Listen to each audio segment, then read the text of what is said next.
Next chapter आपका chapter number 11 books of original entry cash book मैं आज start करने जा रहा हूँ। लेकिन उससे पहले जो सबसे पहले फर्स्ट वीडियो में था उसको मैं आपके साथ डिस्कस करूंगा। ये ल्यूकस पेसियोली है, फादर ऑफ अकाउंटिंग। तो इनका क्या रोल रहा है हमारी अकाउंटिंग के अंदर? Yes sir. थोड़ा सा रीड कर लीजिए एक student.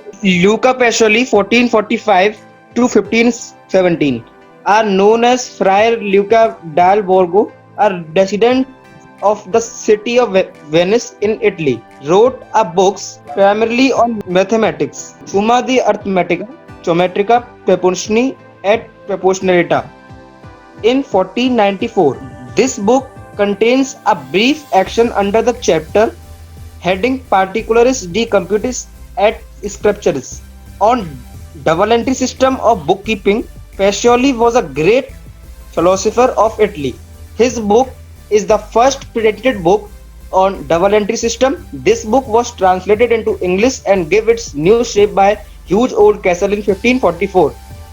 The review of literature suggests that Benedetto Cortili completed a book on double entry system in 1458, but it was not published till 1573.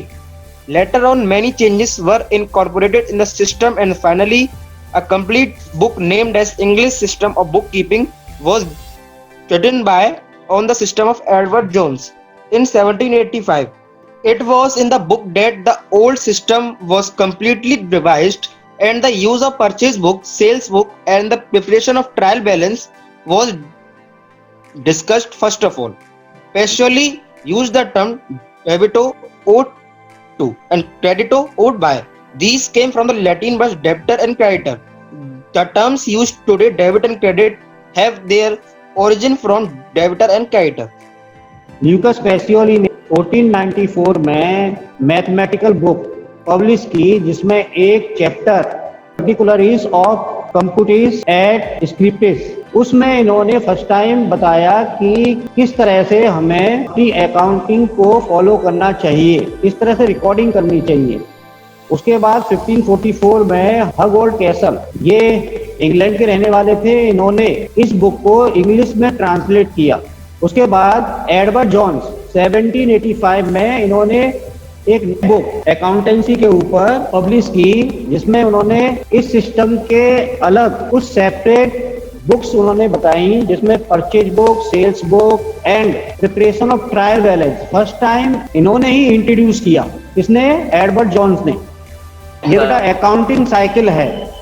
सबसे पहले ट्रांजैक्शन आइडेंटिफाई करते हैं हम लोग, उसके बाद उन ट्रांजैक्शन को रिकॉर्डिंग करते हैं इन जर्नल, और जर्नल के बाद नेक्स्ट पोर्शन लेजर, इसके बाद trial balance and then final account. ये पूरा सिलेबस 11th में आपका है।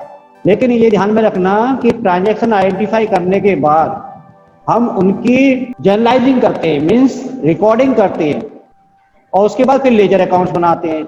लेकिन जो बड़ी बड़ी कंपनीज होती हैं, फर्म्स होती हैं, जहाँ पर ट्रांजैक्शन बहुत ज़्यादा होते हैं, वहाँ पर इस जर्नल को डिवाइड कर लिया जाता है। मीन्स देखो ये एरो दिखाई दे रहा है इधर, बुक्स ऑफ ओरिजिनल एंट्री, इसे सब डिवीजन ऑफ जर्नल के नेम से हम जानते हैं। There are 8 subsidiary books. Number 1 cash book, second purchase book, sales book, purchase return book, sales return book, bills receivable book, bills payable book and journal proper. तो जो firms इन 8 books को follow करती हैं, यूज करती हैं, वो journal entries अपने यहाँ पर नहीं करती, ध्यान रखो। फिर वो डायरेक्ट आएंगी, लेजर करेंगी, उसके बाद फिर trial balance and then final account. अभी आपने जनरल चैप्टर कंप्लीट किया है। अब जनरल की प्लेस पर 8 बुक्स किस तरह से आप मेंटेन करते हो, ये आपको स्टडी करना है। तो आज का जो पोर्शन है मेरा, वो पोर्शन है सब डिवीजन ऑफ जनरल में first book cash book.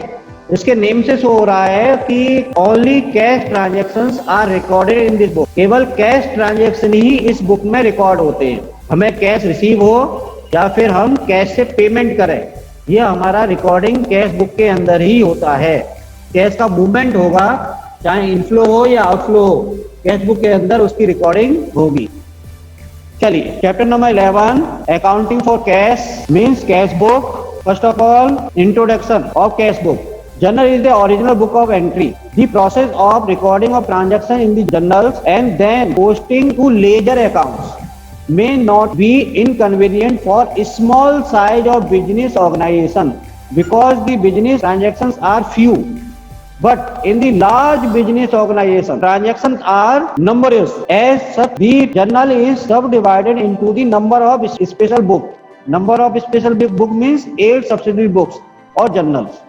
Subdivision of journal mean that all the transactions are recorded in a special journal. Each mean for recording all the transaction of similar nature.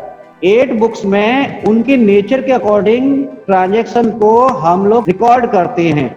Next, there are 8 subsidiary books. देखिए मैंने ये बनाया हुआ है, इसके अंदर 8 subsidiary books को shortly explain किया है. First main subsidiary book is cash book to record all cash transactions. Both cash received and cash payment are recorded in cash book.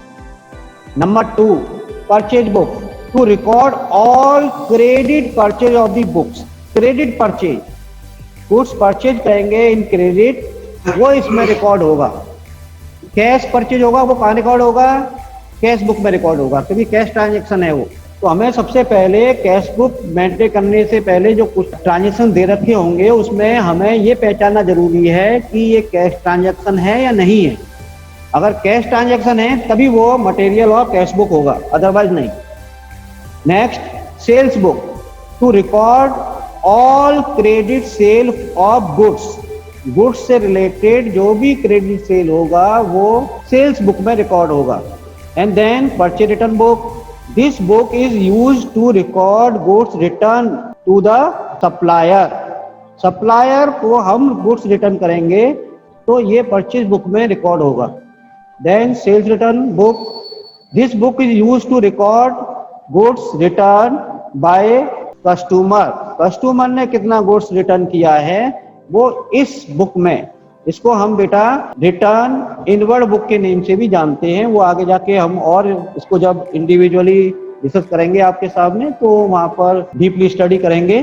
Point number 6, bill receivable book.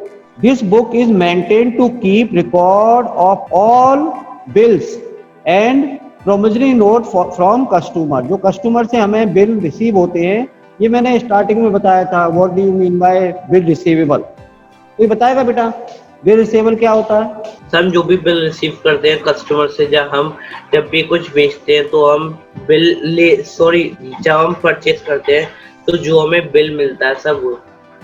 नहीं बेटा. Next, प्रबल आप बताओगे कुछ? Sir जैसे हम किसी को अमाउंट मतलब उस क्रेडिट पे बेचते हैं सामान, है ना, तो सर हम ना एक बिल रिसीवेबल बनवा लेते हैं उससे, तो हमें वो अमाउंट वो बिल रिसीवेबल बैंक को देना होता है, तो उससे हमें अपना अमाउंट मिल जाता है.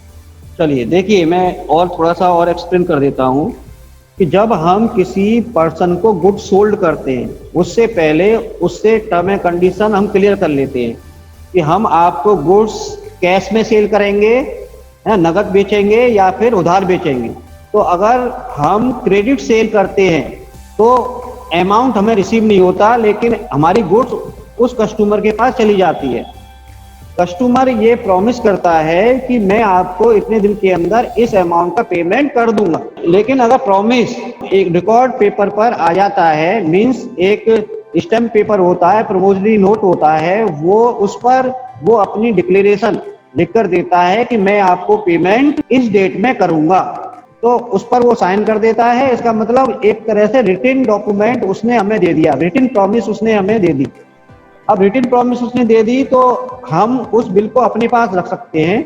बिल हम रिसीव करेंगे तो ये बिल रिसीवेबल बुक में वो रिकॉर्ड हो जाएगा. ठीक है. अब उसका यूज करने वाली कंडीशन, जैसे कि प्रबल ने बताया कि हम लोग बैंक में जाके उस अमाउंट को ले सकते हैं. ये एक बैंक फैसिलिटी प्रोवाइड करती है. बीएस में आपको पढ़ने को मिलेगा. They are 3 function of bank. First primary function, secondary function and e banking function. तो ये सेकेंडरी फंक्शन में आता है. ठीक है. फैसिलिटी ऑफ बिल डिस्काउंटेड और बिल रिसीवेबल. इसमें क्या होता है कि बैंक ये कहती है कि जो आपके कस्टमर ने जो आपको बिल दिया है और पेमेंट करने के 2 महीने के लिए कहा है, अगर आपको पैसे की रिक्वायरमेंट अभी है तो हमें आप बिल दीजिए और हम आपको पेमेंट दे देंगे और हम वेट करेंगे. इस सर्विस के बदले में बैंक हमसे कुछ चार्जेस डिडक्ट करती है। 2 महीने के बाद कस्टमर पेमेंट करेगा, लेकिन बैंक हमें अभी पेमेंट कर रही है, तो इसका मतलब ये हुआ कि 2 महीने का जो भी डिस्काउंट बनेगा वो बैंक हमसे डिडक्ट करेगी। 2 महीने बाद उस पर्सन के पास जाएगी, कस्टमर के पास बैंक, और वहां से वो बिल को क्लियर करा लेगी। ठीक है बेटा। नेक्स्ट है बिल पेबल बुक। ऐसे बिल जो हमने अपनी प्रॉमिस किसी दूसरे को रिटर्न में दी है प्रोमोजरी नोट के ऊपर, तो ये होता है बिल्स पेबल बुक। वो बिल इसमें रिकॉर्ड होते हैं। This book is a kept to record all bill and promissory note payable to customer. Next है बेटा जनरल प्रॉपर। बेटा मोस्ट इंपोर्टेंट है, पेपर में पूछा जाता है। अगर पेपर मैंने बनाया ना तो मैं ये देने वाला हूँ, what do you mean by journal proper. This book is used to record those transactions for which there is no separate book.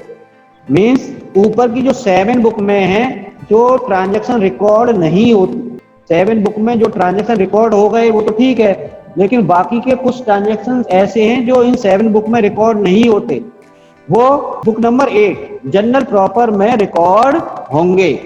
अब कुछ एग्जाम्पल उन्होंने ले लिए कि कौन से ट्रांजैक्शन होते हैं वो, जैसे ओपनिंग एंट्रीज होती हैं, क्लोजिंग एंट्रीज होती हैं, ट्रांसफर एंट्रीज होती हैं, रेक्टिफिकेशन एंट्रीज होती हैं, कुछ एडजस्टमेंट एंट्रीज होती हैं।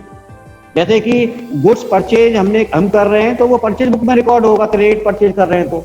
लेकिन अगर हम गुड्स की जगह पर कोई मशीनरी, कोई एसेट परचेज कर रहे हैं तो वो परचेज बुक में रिकॉर्ड नहीं होगा। वो कहाँ रिकॉर्ड होगा? जनरल प्रॉपर में। अगर हम क्रेडिट मशीनरी परचेज कर रहे हैं तो जनरल प्रॉपर में वो सभी ट्रांजैक्शंस रिकॉर्ड होते हैं जो एबव 7 सब्सिडी बुक में रिकॉर्ड नहीं होते। कुछ एग्जाम्पल उन्होंने दे दिए हैं, opening general entry, closing general entry, transfer entry, rectify entries, adjustment entries होती हैं जो जनरल प्रॉपर में रिकॉर्ड होती हैं। अब ये तो था थोड़ा सा फीडबैक। मैंने आपको 8 टाइप ऑफ बुक्स बता दी, सब्सिडी बुक। उसके बाद जो हमारा मेन चैप्टर है recording of cash transaction, cash book.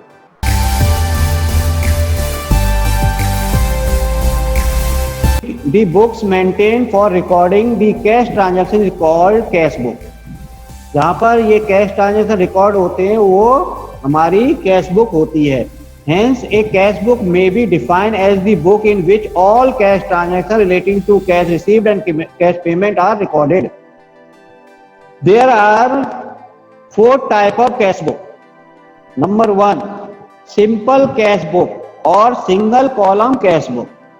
ऐसी कैश बुक जिसमें एक कॉलम कैश कॉलम होता है, सिंगल कॉलम कैश बुक या सिंपल कैश बुक होती है।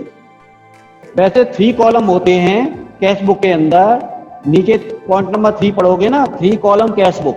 इसमें क्या है कि 3 कॉलम मीन्स एक तो होता है discount column, second cash column, third bank column. क्योंकि कैश ट्रांजेक्शन में ये तीनों ही यूज होते हैं। आपको चेक रिसीव होगा तो वो कैश ट्रांजेक्शन नहीं है क्या?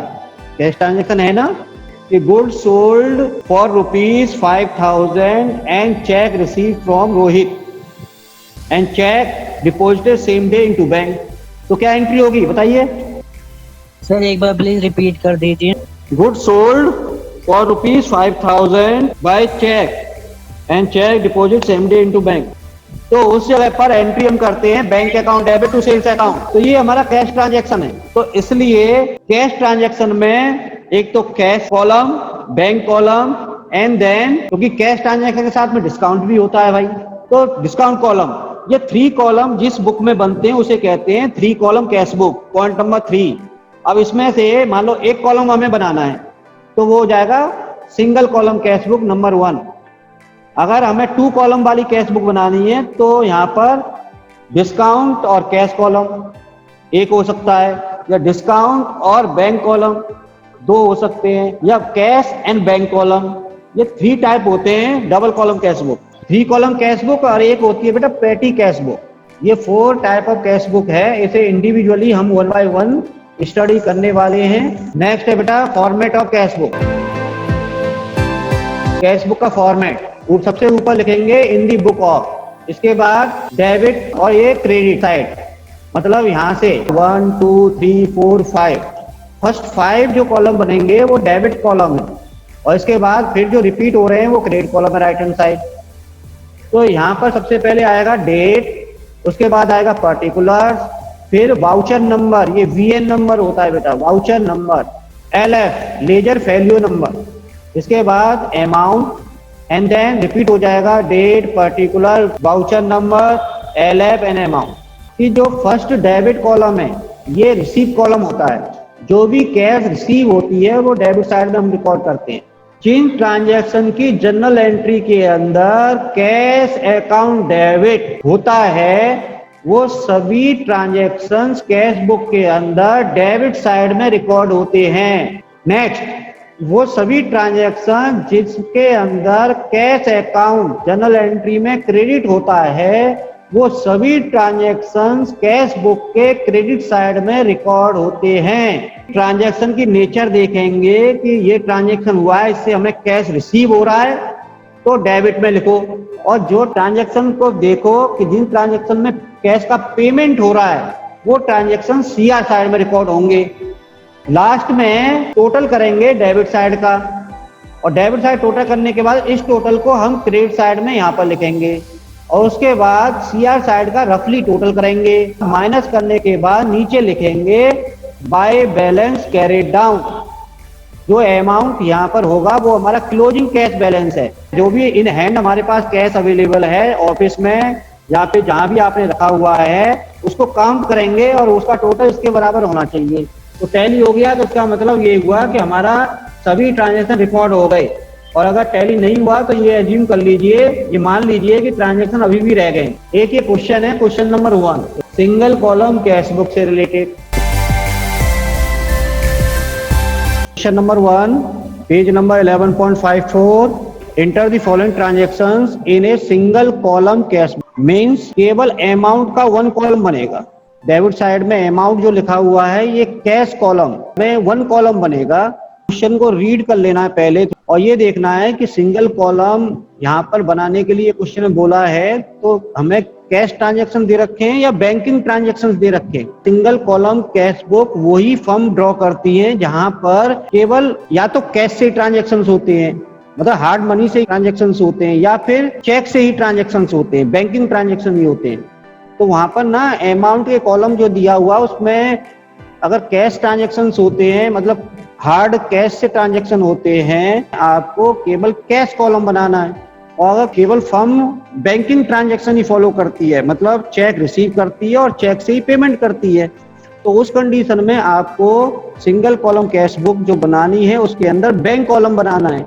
तो ये एक कॉलम होता है अमाउंट का, इसलिए सिंगल कॉलम कैश बुक इसे कहते हैं। क्वेश्चन में क्लियर है कि ज्यादातर सभी ट्रांजैक्शन कैश से ही हैं, हार्ड कैश से ही हैं। हार्ड कैश का मतलब समझ रहे हो ना, कैश इन हैंड से ही ट्रांजैक्शन हैं। 2020 मई 1 कमेंस बिजनेस विद कैश। अब यहाँ पर एक बात ध्यान रखिए, जो ट्रांजैक्शन हमें कर रहे हैं अगर रिसीव हो रहा है तो डेबिट साइड में आपको लिखना है। मीन्स जनरल एंट्री आपने की है, जहाँ पर भी कैश अकाउंट डेबिट हो रहा है वो यहाँ पर आपको डेबिट साइड में लिखना है। तो इधर 2 फर्स्ट ट्रांजैक्शन हमारा है कमेंस बिजनेस विद कैश, तो ये बिजनेस में कैश आ रहा है, मतलब ओनर हमें दे रहा है, तो एंट्री होती है cash account debit to capital account होती है ना, इसलिए यहाँ पर 2 कैपिटल के नेम से आपको लिखना है। 25,000 है मई 1 2020 जरूर लिख लेना है आपको। मई 1 25,000 अमाउंट के कॉलम में आपको लिख देना है। ये कैश बुक तो हम ड्रॉ कर रहे हैं, तो कैश के नेम से यहाँ पर ट्रांजैक्शंस नहीं आएंगे, रिवर्स नेम से आएंगे कि अंगेज में कौन सा अकाउंट डेबिट या क्रेडिट हो रहा है उसके नेम से आना है, कैश अकाउंट से नहीं आएगा। नहीं तो पूरा सभी एंट्रीज में कैश कैश कैश कैश आता जाएगा। Bought goods for cash. अब गुड्स अब जब हम परचेज करेंगे कैश में तो एंट्री क्या होती है, purchase account debit to cash account ना। कैश अकाउंट यहाँ पर क्रेडिट हो रहा है तो क्रेडिट साइड में 2020 लिख देना है। तो मई 3 बाय परचेज, परचेज के नेम से लिखना है क्योंकि रिवर्स नेम से यहाँ पर लिखना होता है। जनरल एंट्री माइंड में है purchase account debit to cash account, cash CR हो रहा है तो कैश बुक में सीआर साइड में रिवर्स नेम से आपको लिखना पड़ेगा अमाउंट 10,000 रुपीज, तो 10,000 यहाँ पर सीआर साइड में आपको लिख देना है। Next paid carriage, carriage is our expenses, so payment है सीआर साइड में आने वाला है, तो सीआर साइड में आपको लिखना है बाय कैरेज। अमाउंट दिया हुआ क्वेश्चन के अंदर 200 rupees. Next sold goods for cash.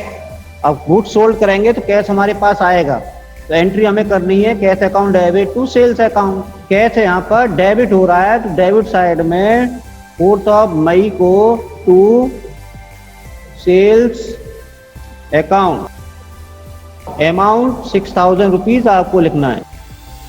Next point, receive from Ram. Ram से हमें रिसीव हो रहा है 10 मई में ₹1000। तो कैश हमारे पास आ रहा है, रिसीव हो रहा है, इसलिए कैश बुक के डेबिट साइड में, क्योंकि cash account debit to Ram आएगा ना, receive from Ram, DR side में टू राम लिखना है। और पर्सन के साथ में आपको पता है अकाउंट लगाते नहीं है, 10 मई यहाँ पर आ जाएगा, अमाउंट 1000 रुपीज, तो 1000 आपको यहाँ पर लिखना है। किसी स्टूडेंट को कुछ समझ में नहीं आ रहा हो तो मुझे बताओ भाई। अभी यहाँ पर कुछ प्रॉब्लम नहीं है, स्टार्टिंग है, कैश की फ्लो देखनी है। कैश हमारे पास रिसीव हो रहा है तो डेबिट साइड में लिखना है इधर, और कैश अगर पेमेंट करेंगे तो सीआर साइड में लिखना है इधर, ठीक है। लेकिन ये ध्यान रखिए कि रिवर्स नेम से आएगा, कभी भी कैश बुक में कैश अकाउंट के नेम से नहीं लिखना होता, ये ध्यान रखना। नेक्स्ट, पे टू शिव कुमार, तो अमाउंट है 2600, सीआर साइड में डेट आपको यहाँ पर दी हुई है क्वेश्चन के अंदर 12 मई, यहाँ पर आपको लिखना है। इसके बाद सीआर साइड में, क्योंकि एंट्री करनी होती है जब पेमेंट करोगे शिव कुमार को, तो Shiv Kumar debit to cash account, तो कैश अकाउंट मतलब कैश बुक सीआर हुआ है, तो सीआर साइड में आपको लिखना है, लेकिन रिवर्स नेम से लिखना है शिव कुमार अमाउंट 2600 आपको इधर लिखना है बेटा। नेक्स्ट देखते हैं, 15 मई में कैश सेल दिया हुआ है। Cash sale means good sold for cash 8400। Cash account debit to sales account entry होती है, क्योंकि कैश हमें रिसीव होगा तो डेबिट साइड में आपको टू सेल्स लिखना है। सेल्स अकाउंट अपनी तरफ से वर्ड लगाओगे यूज। डेट एंड अमाउंट हमें देखना है, डेट है हमारा 15th और अमाउंट है 8400, तो 15th एंड अमाउंट है 8400। नेक्स्ट देखिए, purchase furniture for cash for office use 5000 rupees है बेटा। तो फर्नीचर हम परचेज कर रहे हैं तो कैश हमारे पास से जाएगा, सीआर होगा, तो सीआर साइड में आपको एंट्री क्या करनी होती है, furniture purchase for cash, furniture account debit to cash account, furniture account debit to cash account, बिल्कुल। तो कैश अकाउंट यहाँ पे सीआर हो रहा है, तो सीआर साइड में आपको यहाँ लिखना है और फर्नीचर यूज करना है बेटा, फर्नीचर अकाउंट। अमाउंट आपको देख लीजिए, अमाउंट है हमारे पास 5000, तो 5000 अमाउंट यहाँ पर आपको लिख देना है। इसके बाद नेक्स्ट है paid for advertisement 500। Advertisement is our expenses, entry बता दीजिए। Advertisement account debit to cash account, yes, advertisement account debit to cash account, तो बाय लिखोगे एडवर्टाइजमेंट। एडवर्टाइजमेंट अकाउंट 500 रुपीज है, तो 500 आपको इधर लिखना है बेटा। Next, purchase goods from Mahesh on credit. अब ये मैंने आपको बताया था कि कैश बुक के अंदर केवल कैश ट्रांजैक्शन ही रिकॉर्ड होते हैं, कैश ट्रांजैक्शंस रिकॉर्ड होते हैं, यस। तो नीचे आपको ना इधर नोट में ट्रांजैक्शन डेटेड 20 मई, goods purchase from Mahesh is credit, so it will be not shown in cash book. Note में आपको ये डालना है, ये हमारा आंसर का पार्ट है, नोट भी आपको प्रॉपर लिखना होता है, इसके भी मार्क्स होते हैं। इसके बाद 24 आएंगे बेटा, पेड टू महेश, तो महेश को हम पेमेंट कर रहे हैं, तो एंट्री हमारे पास क्या होनी चाहिए, Mahesh debit to cash account, Mahesh debit to cash account. तो महेश यहाँ पर डेबिट हो रहा है, कैश अकाउंट क्रेडिट हो रहा है, तो कैश बुक की क्रेडिट साइड में बाय महेश के नेम से आपको केवल अकाउंट वर्ड आपको यूज नहीं करना है, क्योंकि नेम दिया हुआ है। 4000 आपको लिख देना है बेटा। नेक्स्ट पॉइंट पर आते हैं। 25 को दिया हुआ है वेजेस पेड 400, तो wages our expenses, so CR side में पेमेंट करना है, बाय वेजेस के नेम से लिखना है बेटा। वेजेस अकाउंट 25 यहाँ कर लेना, और अमाउंट हमारे पास 400 है, तो 400 आपको इधर लिखना है। नेक्स्ट बेटा देखिए, रिसीव फ्रॉम कमीशन, यहाँ पर कमीशन हमारे लिए इनकम का पार्ट है। 27 में 1500 रुपीज, तो एंट्री हमारे पास होनी चाहिए cash account debit to commission account. तो कैश यहाँ पर डीआर हो रहा है, तो डीआर साइड में आपको कमीशन लिखना है बेटा अकाउंट। तो 27 डेट आ जाएगी बेटा 27 मई, एंड अमाउंट 1500 रिसीव्ड। नेक्स्ट आते हैं विड्रॉ फॉर पर्सनल यूज 2200, 28 में एंट्री बताइए बेटा। Drawing account debit to cash. तो यहाँ पर कैश अकाउंट सीआर हो रहा है, तो सीआर साइड में आपको आना है 28 ऑफ मई में, और by drawings account. Amount given है क्वेश्चन के अंदर 2200, तो 2200 आपको लिखना है बेटा। नेक्स्ट ट्रांजेक्शन पे आ जाते हैं। सैलरी पे 31 को 700, तो salary account debit to cash account होता है, तो सीआर साइड में आपको by salary account 700 account word आपको यूज करना है 31 ऑफ मई, एंड अमाउंट इज 700। सभी एंट्रीज इस कैश बुक के अंदर ड्रॉ कर ली। अब इसका टोटल कर लेना है 41,900 41,900, एंड देन 41,900 ये अमाउंट हमें इधर लिखना है। इस अमाउंट को 41,900 जो दिया डेबिट साइड का टोटल है, वो करने के बाद इस टोटल को क्रेडिट साइड में लिखना है। और ये तो क्लियर ही है कि ये जो क्रेडिट साइड का टोटल है, ये इसके इक्वल नहीं आएगा 41,900 के। देखिए सर, अब रफ में ना देखो 41,900 है ये टोटल डीआर साइड का, इसमें से आपको माइनस करना है 25,400, ये सीआर साइड का टोटल है। बीआर साइड के टोटल में से मींस 41,900 में से 25,400 माइनस कर लेंगे, तो अमाउंट हमारे पास ये आ जाएगा 16,500 आ गया। ये सर सीआर साइड का टोटल आ रहा है 25,600। 41,900 में से 25,600 लेस कर देंगे, तो ये अमाउंट यहाँ पर चेंज हो 16,300 ही आएगा। कैश कॉलम, ये कैश कॉलम है ये वाला, ये हमेशा ऑलवेज जो है ना वो एक्सेस होगा क्रेडिट साइड के टोटल से, क्योंकि कैश इन हैंड हमारे पास या तो होगा या बिल्कुल ही नहीं होगा, नेगेटिव कभी नहीं हो सकता। तो देखिए किस तरह से हमें शो करना है, इधर लिखना है सीआर साइड में 31 ऑफ मई, मतलब मंथ की एंड की डेट आपको यहाँ लिखनी होती है, तो इधर लिखोगे बाय बैलेंस कैरिड डाउन।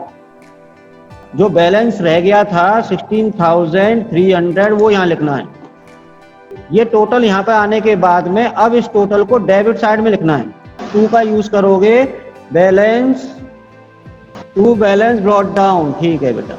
अब ये अमाउंट जो है ना ये इसके सामने लिखना है 16,300। ये क्वेश्चन कंप्लीट है, सिंगल कॉलम कैश बुक का क्वेश्चन हमने कंप्लीट किया है। इधर ना इन ब्रैकेट आपको दिखाना ऊपर, यहाँ पर लिखना कैश कॉलम ओनली।